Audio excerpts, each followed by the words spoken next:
에언과 그녀의 자식들, 딸 변미래와 아들 변현재의 일상에서 시작된다. 에언은 억척스럽고 다정한 엄마로 자식들을 위해 무엇이든 해낼 준비가 되어 있는 만능 엄마이다. 에언은 딸 미래에게는 강인한 어머니로, 아들 현재에게는 따뜻한 안식처로 존재한다. 이 세 가족은 서로를 위해 매일을 살아가며 각자의 자리에서 최선을 다한다. 미래는 현실적인 K- 직장인으로 가족의 생계를 위해 하루하루를 분투한다. 머리를 질끈 묶고 아메리카노를 연료 삼아 일하는 그녀는 카드값, 보증금, 신용대출이자 집 월세에 허덕이지만 항상 엄마와 동생을 위해 책임감 있게 가장의 역할을 감당한다. 이런 미래에게는 무심한 듯 친절한 마트 보안요원 남태평이 나타난다. 태평은 어느 날 미래가 과로로 쓰러지자 넓은 어깨에 그녀를 업고 달리며 두 사람 사이에 풋풋한 인연을 만들어간다. 한편 철부지 막내 변현재는 집안의 비타민 같은 존재로 그의 에너지 넘치는 모습은 항상 가족들에게 웃음을 선사한다. 그는 아직 세상에 대해 잘 모르고 자신의 위치를 찾기 위해 노력 중인 청년이다. 그런 현재에게도 가족은 무엇보다 소중하다. 그러나 이 평화로운 일상은 302호에서 발생한 의문의 화재 사건으로 갑작스럽게 흔들리기 시작한다. 화재로 인해 건물주가 사망하고 그로 인해 가족들이 살고 있는 빌라의 새로운 주인이 나타나게 된다. 애연 가족은 그들의 집을 지켜내기 위해 고군분투하지만 상황은 점점 더 나빠져간다. 특히 애연은 딸 몰래 집 문제를 해결하기 위해 끊임없이 애쓰며 가짜 연기를 펼쳐가며 새로운 집주인을 설득하려 한다. 하지만 그들의 문제는 여기서 끝나지 않는다.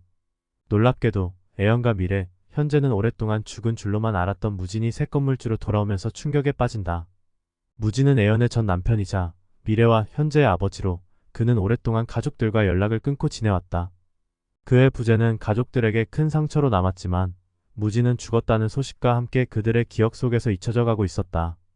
그러던 어느 날 무진의 기일에 맞춰 애연은 조용히 제사를 준비한다. 그러나 제사가 한창이던 도중 제사의 주인공인 무진이 살아 돌아오며 가족들의 일상에 다시 등장한다. 그의 갑작스러운 등장에 놀란 애연은 기절할 듯 뒤로 넘어가고 무진은 영화 속 장면처럼 그녀를 끌어안으며 재등장을 알린다. 무진은 그동안 어떻게 살았는지, 왜 돌아왔는지에 대한 질문들이 쏟아지지만 더욱 충격적인 사실은 그가 바로 그들이 살고 있는 빌라의 새로운 주인이라는 것이다. 미래는 이 모든 상황에 당황하면서도 오래전에 자신과 어머니, 동생을 버린 아버지가 돌아왔다는 사실을 믿을 수 없다. 무진의 귀환은 단순한 가족의 재결합을 넘어 이들 가족에게 거대한 지각 변동을 예고한다. 무진의 등장으로 인해 과거의 상처와 갈등이 다시 수면 위로 떠오르고 가족들은 새로운 위기와 맞서야 한다. 변무진과 애연은 예기치 않게 얻게 된 미래라는 아이를 계기로 결혼하게 된다. 변무진은 과거 운동선수 출신으로 젊은 시절에는 영광의 순간을 누렸지만 은퇴 후에는 삶이 순탄치 않았다. 그는 가족을 위해 여러 가지 장사를 시도하며 가장의 책임을 다하려 노력했지만 번번이 실패를 거듭하며 가족들에게 실망을 안겼다. 결국 그는 가족 내에서 사고뭉치로 전락하고 무지렁이라는 별명까지 얻으며 자존감이 바닥을 쳤다. 그럼에도 불구하고 무진은 마지막이라는 심정으로 미래 분식이라는 분식집을 차린다. 이 분식집은 단순한 가게 이상의 의미를 가졌다. 애연은 이 가게를 통해 자식들의 대학 학비를 충당하고 가족의 안정을 되찾고자 했으며 무진에게 더 이상 무리한 시도를 하지 말라고 엄중히 경고한다. 하지만 무진은 또다시 쉽게 돈을 벌겠다는 욕심에 사채를 쓰게 되고 결국 가게는 빚에 시달리다 넘어가 버리고 만다. 이 사건으로 인해 애연과 무진의 결혼 생활은 한계에 다다랐고 애연은 결국 이혼을 요구하며 무진에게 떠나라고 한다. 딸조차 무진에게 가방을 건네며 집을 떠나라고 종용한다. 그 순간 무진은 자신이 더 이상 가족에게 필요하지 않은 존재라는 걸 깨닫고 집을 떠나지만 마음 한구석에서는 가족에 대한 미련과 상처로 가득했다. 무진이 떠난 후 가족들은 서로에게 새로운 희망을 찾고자 노력하지만 남겨진 상처는 쉽게 아물지 않았다.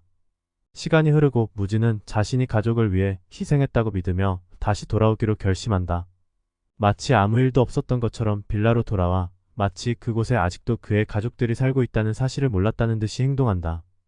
하지만 무진의 마음속 깊은 곳에는 가족을 다시 되찾고자 하는 간절한 마음이 자리 잡고 있었다. 그는 자신이 한 실수를 만회하고 가족들과 다시 함께하고자 했던 것이다. 한편 애연은 무진이 돌아온 이유를 알고자 그를 추궁한다. 처음에는 거짓말을 하며 얼버무리던 무진은 결국 진심을 털어놓는다. 그는 여전히 아내와 자식들을 사랑하며 함께하고 싶었다는 말을 한다. 이 과정에서 두 사람은 갈등을 벌이게 되지만 딸 미래가 이 광경을 목격하고 그들 사이에 끼어들며 상황이 악화된다. 그러던 중 남태평이라는 이웃이 등장해 무진에게 강하게 다가가며 무진의 얼굴에 나라차기를 날리고 무진은 코피를 흘리며 쓰러진다. 이 사건 후 애연은 무진을 미래 아빠라고 부르며 그를 부축하는 모습을 보인다. 그녀의 마음속 깊은 곳에는 여전히 무진에 대한 애정이 남아있음을 암시하는 장면이었다. 무진은 그 순간에도 애연과 다시 시작할 수 있을까 하는 희망을 품었지만 현실은 그렇게 간단하지 않았다. 한편 딸 미래와 남태평은 점차 가까워지지만 이들의 관계가 연인으로 발전하기에는 아직 시간이 필요해 보인다. 그러나 서로에게 스며드는 감정은 분명히 존재하며 미래와 태평은 조금씩 서로의 마음에 다가가고 있었다. 마지막으로 무진은 자신의 잘못을 숙제하기 위해 그리고 가족들과 다시 함께하고자 하는 마음으로 302호에서 살기로 결심한다. 그러나 이 과정에서 무진이 과거의 실수로 인해 위험한 상황에 처해 있음을 암시하는 요소들이 등장한다.